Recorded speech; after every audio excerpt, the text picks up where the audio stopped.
Hi there, I'm Aurelia. My sister once looked me in the eye and said I was useless, after I built the very company that paid for her red carpet dress and corner office. We started with a laptop on my kitchen floor. I wrote the code. I pitched the product. But somehow, she got the CEO title, and I got locked out of the system I designed. It wasn't just betrayal. It was premeditated. Legal, polished, one boardroom, one signature. One phone call changed everything. They erased me from my own success, my name, my voice, even my father's pride. But how far did they go behind my back? And why was everyone silent? The elevator doors opened with a soft chime, and for a moment, everything smelled like lavender and burnt coffee, the usual at DNA Systems. Seattle's gray morning bled through the floor-to-ceiling windows, casting long reflections across the glass desk where I sat, typing the final integration specs for our newest logistics client. It was quiet, my kind of quiet, the kind where people worked instead of talked. I liked it that way. No attention, no headlines, just output. I didn't need spotlights. I built this company from silence, line by line, feature by feature. I led like a ghost in the system, and the numbers spoke for me. A Slack ping broke my flow. Dorian needs you upstairs, now. I grabbed my notepad. Not because I needed it, but because old habits die hard. On my way to the executive lounge, I passed the portrait wall. Only one photo had been added in the past year, Dorian's with a tech award I had won and he had accepted. When I stepped inside the lounge, my eyes locked instantly on her. Celeste. She was perched on the edge of the leather sofa like she'd never left, wearing a crimson blouse that screamed power and perfume that clung like a trap. Dorian stood beside her, beaming like someone who didn't see the blade pressed against his legacy. "Well, look who it is," she said, uncrossing her legs. "Long time no see, little sis." I felt the sting behind my ribs, but smiled the way you smile when you're in a room full of cameras. Polite, hollow. "I didn't know you were in town," I said, steady. "She wants to help," Dorian interrupted, "and I think it's time." Time. That word rang like a warning shot. Celeste hadn't touched this company in a decade, and now she wanted to help? No phone call, no email. Just a polished entrance, like she'd never abandoned the mess I cleaned up. She didn't hug me, didn't ask how I'd been, just showed up and sat down, like the throne had always been waiting. I walked out without asking questions. I didn't need to. Her presence was the answer. The next morning, I arrived early, as always. My mug was already warm when Dorian's assistant asked me to head to the conference room. The whole senior team was there. Not unusual. What was unusual was Celeste sitting at the head of the table, in my seat. Dorian cleared his throat. "Let's get started. As many of you know, our company's moving into a new growth phase." I knew that tone. It was the one he used before laying someone off. "With that in mind," he continued, "I'm proud to announce that Celeste will be joining as co-CEO. Effective immediately." I didn't blink. I didn't move. My title remained unchanged. CTO. But titles are window dressing. Power lives in access. And Celeste had just inherited half the keys without earning any of the locks. No discussion, no forewarning, no dignity. I kept my voice neutral when I leaned toward Dorian and said, "Was this your decision alone?" He avoided my eyes. Celeste, however, didn't flinch. "Don't take it personal, Ray. We need someone who can represent us on the outside. Tech's only part of the picture." It was that word, only, that hit hardest. Only tech. The architecture, the product, the patents, the growth. Only. The meeting moved on, but I didn't hear most of it. My focus shifted to faces, who was nodding, who was avoiding eye contact. Small things, micro-expressions. I'd learned to read them over years of being underestimated. When the room cleared, Marcus, one of our junior engineers, clapped Celeste on the back and said, "Damn, that was smooth." I started making notes that night. Not just code commits or client briefings, patterns, changes, the kinds of small shifts you notice when someone's trying to erase you slowly, methodically. By the end of that week, Slack channels changed. Projects were being assigned differently. Clients I had onboarded were now rerouted to Celeste's calendar. A junior dev mistakenly credited her for the inventory platform I had built from scratch. I didn't correct him, not yet. You don't react when you're being outpaced. You observe, you document, you wait. I began tagging email threads quietly, saving meeting transcripts, archiving access logs. The developer in me knew that every move left fingerprints, and Celeste was leaving hers all over things she hadn't touched before. I wasn't panicking. This wasn't panic. It was protocol. But I didn't know yet. This wasn't just about roles. It was a hostile takeover in lipstick. The first blow wasn't delivered in a meeting or a hallway ambush. It arrived on my screen, quiet, calculated, and already viral. That morning, I logged into our company portal to check a support backlog. But the page had changed. Celeste's face greeted me at the top, framed by a glossy rebrand, the new face of innovation. I clicked instinctively, and it redirected to a Forbes article already circulating on LinkedIn, Twitter, even tech subreddits. The headline hit harder than coffee: How Celeste Winters is Disrupting Legacy Systems in Tech. Legacy. I was apparently a relic now. In the article, she was quoted saying, "This platform is my baby. I've nurtured it from the ground up with a vision for modern businesses." I didn't blink. I didn't scroll. I just stared until the words burned. No mention of me, not one line about the dev team. No photo of the engineers who'd worked nights beside me, eating vending machine dinners and debugging broken features at 2 a.m. My voice caught in my throat, but I didn't let it rise. I just whispered to myself, she didn't just steal credit. She rewrote history and deleted me. By the time I walked into the leadership roundtable that afternoon, I had already rehearsed silence. Celeste was seated beside Dorian again, this time with her own placard. The room buzzed with low chatter, fake laughs, half-hearted caffeine. They were all waiting for her to speak. During the meeting, one of the product leads brought up our latest architecture update. "That rollout was seamless," he said. "One of the cleanest code transitions we've ever had." I didn't speak. I let the compliment hang, just long enough for it to float where it belonged.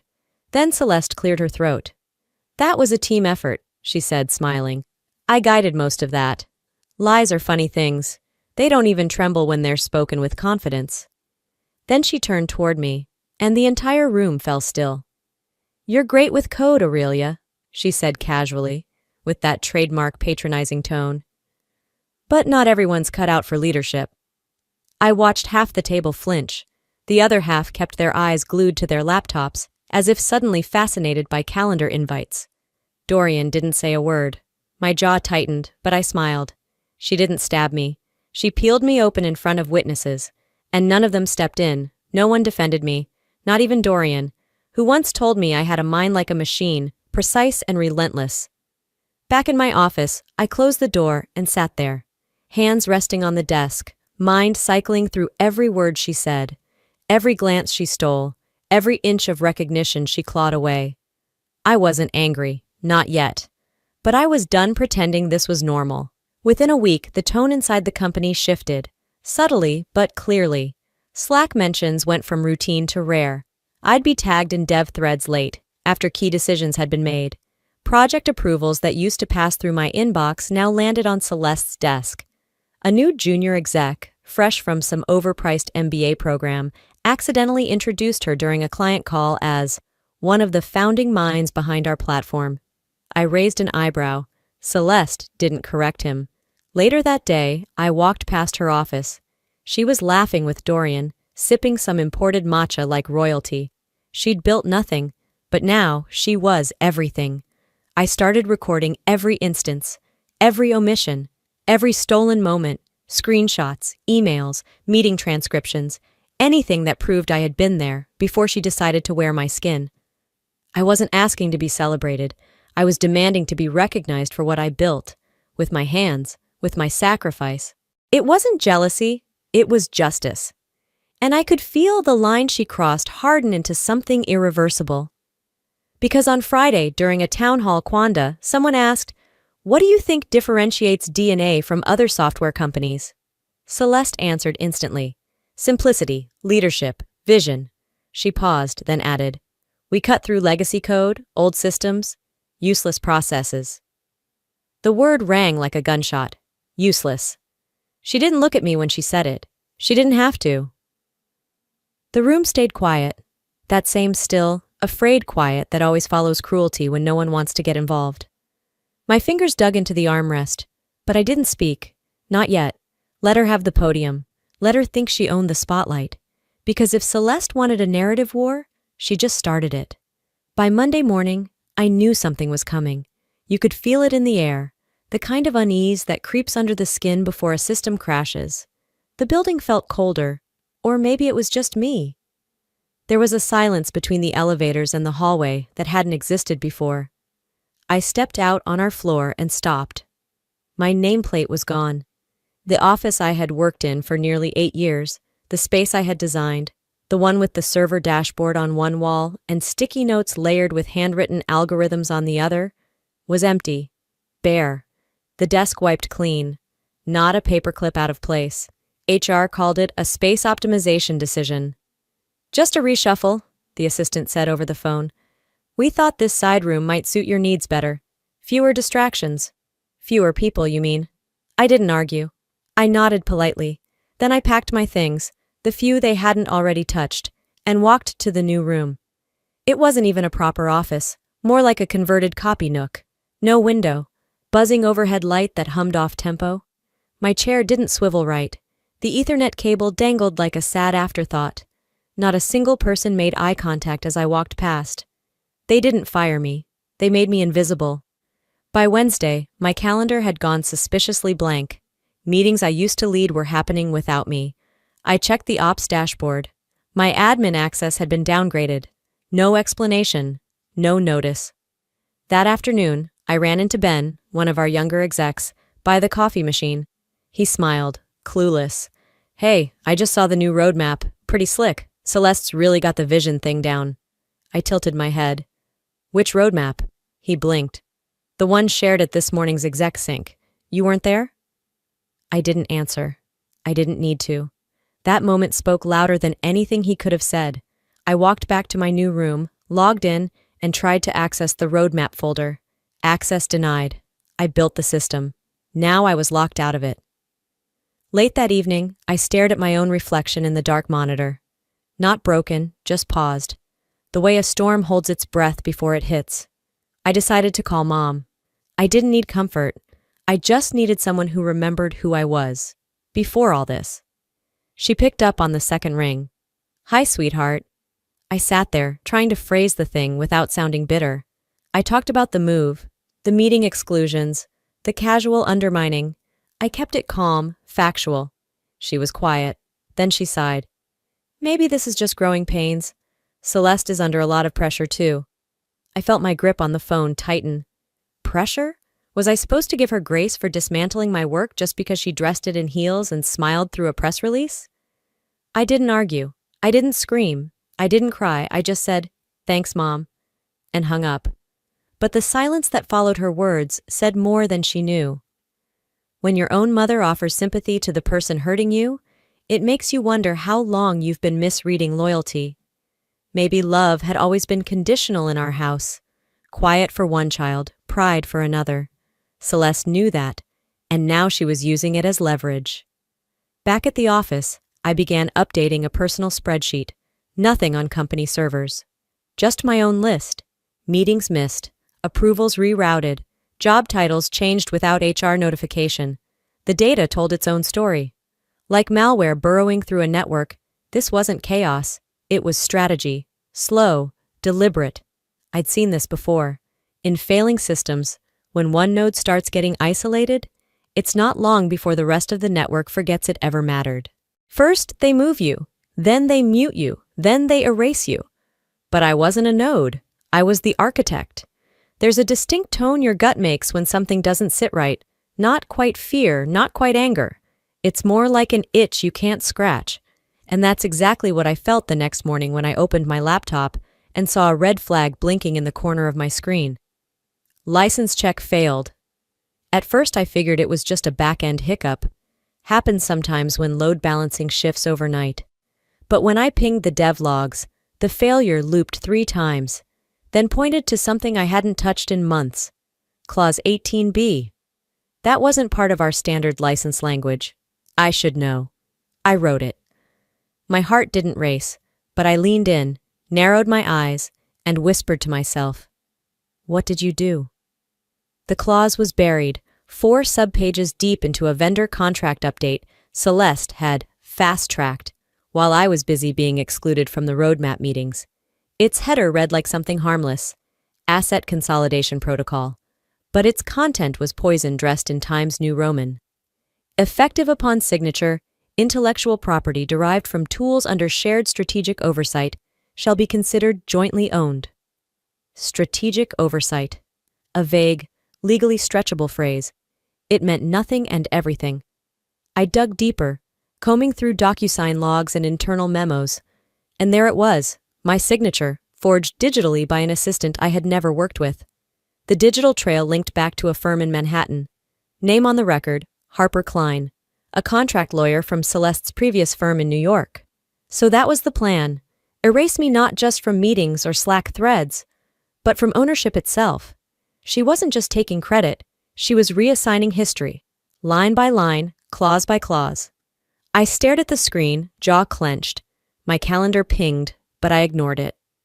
What was the point of meetings now, when every agenda had already been rewritten? I walked into her office that afternoon without knocking. Celeste was on the phone laughing softly, then turned to me with mock surprise. "Ray, you okay?" I didn't sit. "Clause 18B, I said flatly. "You slipped it into the vendor rollout under my name." She didn't even blink, just set the phone down slowly. "If you had paid more attention, you'd have caught it." It wasn't what she said, it was how she said it, like she was already rehearsing it in a mirror for weeks. I crossed my arms. "That software was mine, built before you showed up with your PowerPoints and buzzwords." She tilted her head like she pitied me. "This isn't personal, it's business," I smirked. Funny, that's exactly what people say before I make it personal. Dorian walked by, paused at the doorframe, glanced between us, then kept walking. Of course he did. Celeste leaned back in her chair, drumming her fingers on the glass table like she was already bored with me. "You always made great things, Ray. But the world doesn't reward builders. It rewards storytellers." I didn't respond. I walked out. I didn't slam the door. I didn't yell. That would have been giving her exactly what she wanted. A reaction she could spin into unprofessional conduct. Back at my desk, my broom closet with Wi-Fi, I opened a folder labeled Innovate Defense Protocol. It was my private repository, created long before Celeste even knew where the back-end servers were hosted. In it were copies of every architectural blueprint I'd written, the original copyright filings, every commit note with time-stamped authorship. I clicked open a file titled Independent IP Clause 22 Safeguard. My fingers moved like they had a mission. No panic, no fury, just code. Because if she wanted to play the contract game, I'd take her to court in the language she didn't speak. Mine. She had Harper Klein and a team of stylists for her magazine shoots. I had syntax and source control. She rewrote the rules. I wrote the code. The invitation said, "Celebrating 60 years of vision, Dorian Winters." But from the moment I walked through the ballroom doors, I knew it wasn't a celebration. It was a coronation. Downtown Seattle, Hotel Halcyon. Crystal chandeliers, a string quartet, and a red carpet that screamed curated opulence. The kind of event people post about but forget the next morning, unless something scandalous happens. I wore a tailored black sheath dress. Classic. Understated. Me. No one looked twice. Celeste arrived fashionably 10 minutes late, in a blazing red gown that could have doubled as a warning flare. Laughter followed her like perfume. Her arm looped through Dorian's. They walked in like royalty returning from exile. At the entrance, the host paused when reading my name. "Oh, right, table 5. Not at the front, not even near family, just far enough away to feel the message. She didn't plan a party, she planned a stage. Dinner started late. Everyone buzzed about Dorian's legacy, the company's rise, Seattle's tech boom. My name floated once or twice, mostly by people too young to remember where the first server rack was built. My garage. Celeste stood halfway through the main course, tapping her wineglass gently with a fork. "May I?" The quartet hushed, The lights dimmed just enough to create drama. A photographer stepped forward, right on cue. "I want to thank everyone here," she began, eyes shining, voice syrupy, "for coming to celebrate not just 60 years of wisdom from my father, but a new era for D&A systems." She gestured to Dorian, who beamed like a proud coach. Isolde kept her eyes on her bread plate. "I've been honored to return to a company full of potential," Celeste continued. "But potential must be unlocked, direction must be clear. That's why, after months of conversations, I'm humbled to accept the role of sole CEO, effective immediately." A pause. Then, like a skilled assassin, she twisted the knife with a smile. "Of course, my sister Aurelia has done amazing work on the technical front, but as we grow, it's essential we lead with vision, not just code." I didn't blink. Not because it didn't hurt, but because pain loses its power when you see it coming. The room remained frozen. No applause, no gasps, just the awkward clinking of forks, suddenly unsure where to land. Dorian nodded beside her, complicit in silence.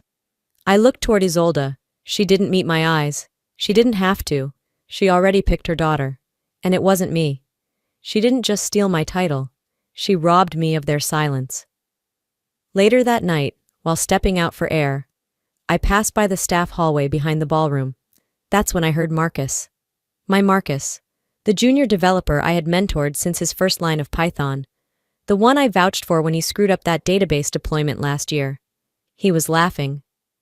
"With the way she got tossed tonight," he said to Celeste's assistant, "I'm surprised she didn't fake a tech emergency just to storm out." Laughter. Then the assistant replied, "Girl, please. She looked like she knew it was coming. Maybe that's why she dressed like a funeral." Another laugh. I didn't say a word. I didn't make a sound. I just turned around and walked slowly back to my table. The system didn't crash. It was rewritten from within. The betrayal didn't come from outside hackers. It came from trusted credentials. At the end of the night, I waited until most people were tipsy enough to forget details. I walked over to Dorian's table. He was laughing with a board member about stock projections. I placed a small wrapped box in front of him. "A little something?" I said softly. "Happy birthday, Dad." He blinked, caught off guard. Isolde didn't even lift her head. Inside the box was a photo album. One I had spent 3 months assembling. Every phase of the company. From the first check we couldn't cash, to the first patent filed under my name, to the day Dorian handed me a set of keys and said, "Make this place better than I did." That part didn't make the album. But I remembered. I walked out of that ballroom without another word.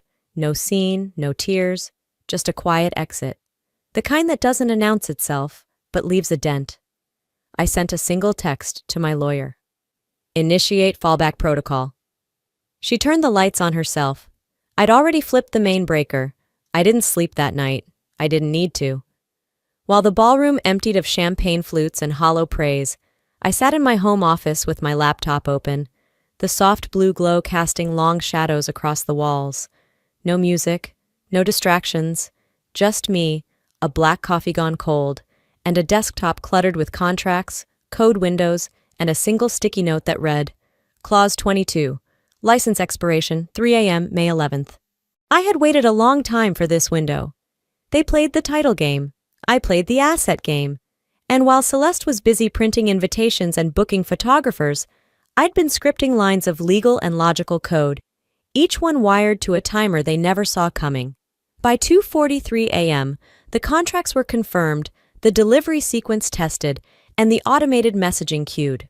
At exactly 3 a.m., I placed a call to Mr. Kraus, my attorney of over 10 years. He answered on the second ring. "It's time," I said. "Initiate non-renewal across all Innovate Solutions assets tied to D&A systems." "No renegotiation?" he asked, just to be sure. "None," I replied. "Let it expire, cold." He didn't argue. He knew better. 3 minutes later, the first wave of emails launched. Subject line, Leadership changes at D&A.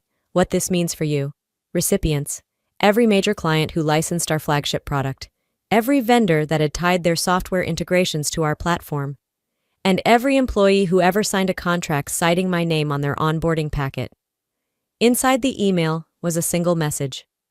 Effective immediately, the license agreement between Innovate Solutions LLC and D&A Systems, will not be renewed. Ownership of the IP remains with Innovate Solutions. For those seeking continuity, contact us directly to discuss migration pathways. By 3:41 a.m., I had over 40 red receipts. By 4 a.m., the replies started rolling in. One from a longtime client in Austin. If you're not in charge, we're not in business. Another from an education tech partner. We signed because of you, not because of her. And another. Please call us first thing. We're not staying if this is the direction. I didn't smile. Not yet. This wasn't about revenge. This was reclamation. Respect isn't awarded at banquets or delivered with titles. It's built in silence, written into contracts, wired in line by line. At 8:55 a.m., I pulled into the DNA parking garage, same as always. No fanfare, no tantrum, no security escort. I still had access. For now. I walked straight to my floor. Celeste's new assistant did a double take but said nothing. By 9:02, I was seated at my old desk. A different room, same backbone. 3 minutes later, the door slammed open. Celeste. What are you doing here? She snapped, as if the office belonged to her DNA. I looked up from my laptop, calmly. Wrapping up some loose ends. Behind her, Dorian arrived half out of breath, clearly summoned in a panic. You were out of line last night, he said, pointing a trembling finger. And you, I said without missing a beat, were out of depth for the last 5 years. That shut him up. Celeste's voice rose. You've caused chaos, do you understand that? I leaned back, completely unshaken. What I understand is, this company was standing on software it doesn't own, run by a face it doesn't recognize. I stood, motioned to the monitor behind me, and pulled up the dashboard. License access? Revoked. Core product status? Offline. Support integrations? Redirected. Celeste's phone buzzed again, and again. Her face paled. A third buzz. Dorian checked his screen, eyes widening. You don't have the authority? She tried to bark. You never had the infrastructure. I cut in. She stepped forward, furious. This is illegal. I looked at her and said flatly, this is contractual. I tapped the screen again. A new set of notifications popped up. Client exit triggers, migration inquiries, support ticket spikes, 9:05. By now they've read everything. Every lie Celeste told. Every contract she glossed over. Every name that's signed not because of her, but because of me. Let her try to PR spin this one. I didn't leak a memo. I pulled the product. She tried to replace me with a speech. I replied with system failure. By 9:22 a.m., I had confirmation from 7 of our 10 biggest clients. They weren't just pausing contracts. They were terminating. Full stop. The emails were cold, corporate, and surgical. Exactly the tone Celeste liked to use. Now it was boomeranging. At 9:40, I received a calendar update. Emergency board session, 10 a.m. vertical bar, main conference room A. Celeste wasn't wasting time. Neither was I. I walked into that boardroom carrying 2 things. My tablet and a printed folder with 6 tabbed sections, each one color-coded, time-stamped, and cross-referenced with contract law. Dorian was already seated, face pale, hands clasped tightly. Celeste stood near the head of the long walnut table, speaking quietly with board chair Marin Liu and 2 other longtime members. Their expressions were strained, but not surprised. She saw me and rolled her eyes like I was late to my own funeral. Marin gave me a shallow nod. We'd like to keep this contained, she said. Internal disruption isn't good for public confidence. Then I suggest everyone here put their phones face down and ears wide open, I said, placing the folder on the table. Celeste scoffed. This isn't a courtroom, Ray. I looked at her flatly. No, but you're about to wish it was. I clicked my tablet and projected the first document on the screen. Clause 22 of the Innovate Licensing Agreement, proprietary ownership structure, expires May 11th at 3 a.m., was not renewed. Next slide. Clause 6. Unauthorized access post-expiration constitutes breach of contract and intellectual trespass. Slide 3. Backend logs, IP addresses, timestamps, and user accounts. All tracing back to her assistant's credentials, accessing my code at 3:17 a.m. I built this system, I said, eyes locked on Celeste. You didn't just overstep, you trespassed. The room went still. Celeste crossed her arms, chin high. You're being dramatic. Marin looked at the logs. These are your servers? I nodded once. My servers, my codebase, my contracts. Celeste waved a hand. We're talking about software, not bloodlines. I didn't flinch. Interesting, because you've been acting like you inherited the company in a will. One board member cleared his throat. Let's focus. Aurelia, are you saying legal grounds exist for a claim? I handed out printed notices from clients. No, I'm not saying it, they are. One letter was from Zilix Tech. Due to breach of leadership continuity and loss of IP security, our agreement with DNA is nullified immediately. Another, pending legal review, we advise against further transactions with DNA. Celeste started to panic. Her face tightened and she spoke too fast. This is all being twisted. No one said we couldn't revisit contracts. The IP was always collaborative. I cut her off. I wrote every line of that product in my own name, years before your return. You knew that. You ignored that. And now you'll face that. Dorian finally spoke up. We were trying to modernize. You were resistant. I turned toward him. You call what she did modernization? I tapped the last file. It showed Celeste authorizing a contract transfer without board-wide consensus. Board Chair Liu exhaled. Celeste, you said she had no leverage. She doesn't? Celeste blurted. She's acting out. I smiled. No, Celeste, I'm acting legally and strategically, two things you clearly underestimated.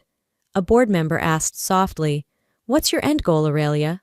Clarity, I said, accountability, and a company that doesn't reward theft with titles. There was no shouting, no tantrums, just silence, tight and suffocating. Finally, Liu tapped her pen and said, We'll need to convene privately. Legal counsel will advise. I gathered my things slowly, letting the silence linger. As I reached the door, I turned and looked straight at Celeste. This boardroom is your fortress? I said, calm as glass. Good. I hope you enjoy watching it collapse from the inside. The room didn't explode after I left. It imploded. I could feel the weight of it even through the walls as I walked past reception. The stunned silence, the calculated stares, the half-sentences waiting to be spoken in private corners and encrypted group chats. The truth was already doing its job. By the time I reached my office, my inbox had turned into a digital confession booth. Anonymous tips, apologies, screenshots. But one email stopped me cold. It was from a junior attorney, Megan Kessler. She'd been a silent shadow at most legal meetings, always scribbling notes, rarely speaking. Subject, FYI leaked doc, Larkhill proposal. Attached was a PDF titled, Preliminary Terms, Acquisition of D&A Systems by Larkhill Tech Group. I scanned the first few lines. Pending resolution of internal ownership disputes. Timeline assumes IP control fully transfers within 30 days. The signature at the bottom? Celeste Winters. No mention of the board, no CC to legal, and definitely no trace of me. So that's what all this was about. Not just ego, not just image. She wasn't trying to lead DNA. She was trying to sell it. Fast, quiet, and clean. And I was the final signature standing in the way. I closed the document, exhaled slowly, then pressed record on my private audio journal. She wanted me out of the picture because I was the paperwork. I said softly. The inconvenient truth in every clause. I didn't feel rage, just a kind of precision. At 11:03 a.m., I requested a private meeting with Celeste and Dorian. No board, no staff, no lawyers, just us. They arrived 5 minutes late. Celeste's heels clicked like gunshots across the floor. Dorian's smile was tight and rehearsed. Make it quick, Celeste said, dropping into the chair across from me. Don't worry, I replied, sliding a folder toward her. This won't take long. Inside were 3 documents. A formal withdrawal letter from Zilix Tech, citing loss of executive trust. A contract termination from Core Grid Analytics. Failure to uphold licensing transparency. A spreadsheet listing 27 employees, engineers, designers, ops staff, who had already signed contracts with Innovate Solutions, effective next Monday. She glanced at Dorian. He looked away. Here's how this ends, I said calmly. You resign within 24 hours. You walk out with your head up, your exit polished, your resume spotless. Celeste blinked. You're bluffing. I didn't move. You'd like to think that. Dorian leaned forward. Aurelia, be reasonable. This isn't good for anyone. I turned to him. You knew she was courting a buyout without informing the board. You didn't stop her. That makes you complicit, not neutral. His face darkened. Celeste snapped. You'd sabotage your own legacy just to spite me? I shook my head. I didn't sabotage anything. You did. I'm just cutting the wires before your bomb goes off in everyone's face. She stood. You can't force this. I stood too. I don't have to. Larkhill already pulled out. Their legal team caught wind of the clause breaches this morning. You tried to sell a house you didn't own. Silence again, but this one was heavier, deeper, not just corporate, personal. You wanted power, I added. Now you have a choice. You can walk today, quietly, or you can stay and watch what scorched earth looks like with your name on it. Celeste said nothing. I reached into my folder and pulled out one more document. Your severance. It's fair. It's clean. And the reference letter? Already written. It paints you as strategic, innovative, and visionary. Dorian looked stunned. Why? He asked. Because I'm not like her, I said, and because I'm tired of fighting. Celeste stared at the paper, then slowly took the pen. No words, no glares, just a signature. When she was done, she pushed it back, gathered her things, and left without saying goodbye. I didn't watch her walk out. I sat down, turned to my screen, and started drafting the announcement. Leadership Update D&A Systems. The words came easy. She took the corner office, I took the company. The announcement hit inboxes by 6 a.m. I didn't reread it. I didn't need to. I'd lived every syllable. And still, when I stepped into the office that morning, the silence nearly knocked the breath out of me. The kind of quiet that didn't come from absence, but from aftermath. People nodded at me with cautious politeness. Some offered soft smiles. A few avoided eye contact altogether. It wasn't celebration. It was awareness. Reverence, maybe. Or relief. Celeste's nameplate was already gone from the door. No speech, no farewell cake, no framed photo with a fake quote printed on canvas. Just gone. I stood outside the glass-walled office, staring at the new placard someone had posted. Aurelia Winters, CEO. No exclamation mark, no tagline, just black text on brushed steel. I closed the door behind me and sank into the chair. Same chair I'd sat in 1,000 times as CTO. Same view, same desk. But it felt heavier now, like stepping into a house that used to be yours, only to find someone had moved all the furniture an inch to the left.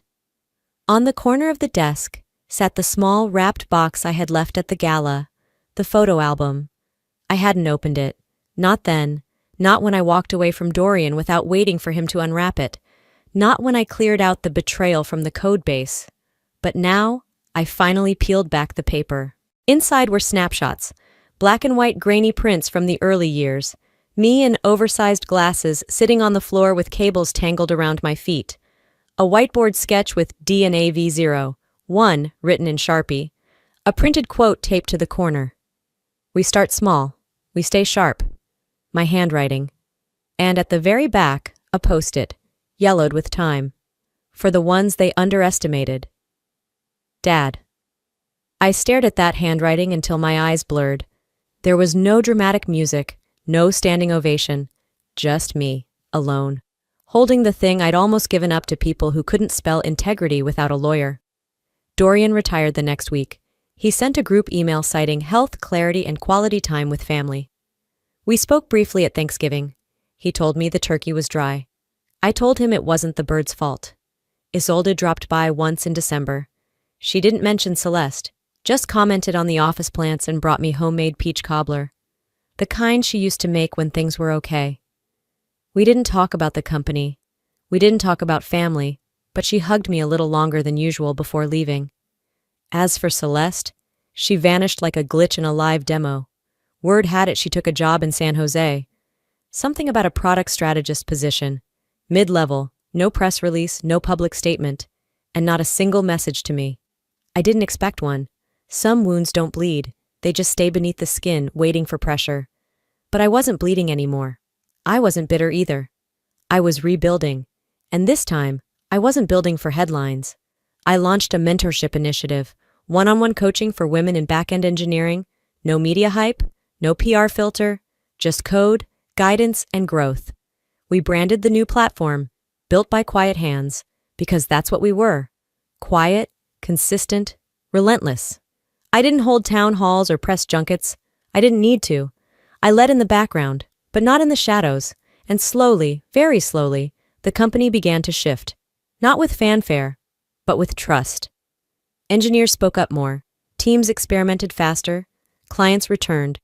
Not because of the name, but because they knew who stood behind the product again. And one night, late, long after the others had gone home, I found myself placing that old photo album on the shelf behind my desk. I didn't do it for nostalgia. I did it for closure. Forgiveness, I realized, wasn't the same as forgetting. It was choosing not to carry the same weight twice. Celeste had called me useless, but I built an empire in the quiet, and I walked away with everything that mattered. Some victories come loud, others arrive in silence. Mine didn't need applause because peace was louder than any boardroom cheer. Looking back, if I could offer one truth, it's this: never confuse being quiet with being weak. For years, I kept my head down, thinking loyalty and hard work would speak for themselves. But in the real world, especially in business, silence can be mistaken for consent. I had to learn that protecting your worth doesn't make you difficult. It makes you honest. And family? It's complicated. Love doesn't always come with fairness. Sometimes the people closest to us betray us the hardest, not because they hate us, but because they never imagined we'd stand up and say enough. So here's what I want to leave you with. You are not too soft. You are not too late. You are not too much. You are exactly enough for the empire you're meant to build, the boundaries you're learning to draw, and the future you still get to shape. Maybe your Celeste isn't a sister. Maybe it's a boss, a partner, a parent, or even that voice in your head. But whatever tries to rewrite your story, remember, you hold the pen. You set the terms.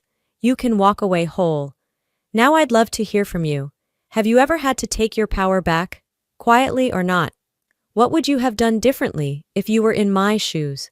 Or maybe you're still in your chapter 3, holding your breath and waiting for the right moment to rise. If so, let this be your sign. You're not alone. If this story touched you, drop a 1 in the comments or tell me where you're watching from. If it didn't hit the mark for you, let me know why. I'm listening. Whether you're in Seattle like me or tuning in from somewhere across the country, I'm grateful you're here. And if you want more stories like this, raw, real, and rooted in the things that matter, hit that subscribe button and join this growing community. Your voice matters here. Until next time, take care of your peace, because no title is worth your soul.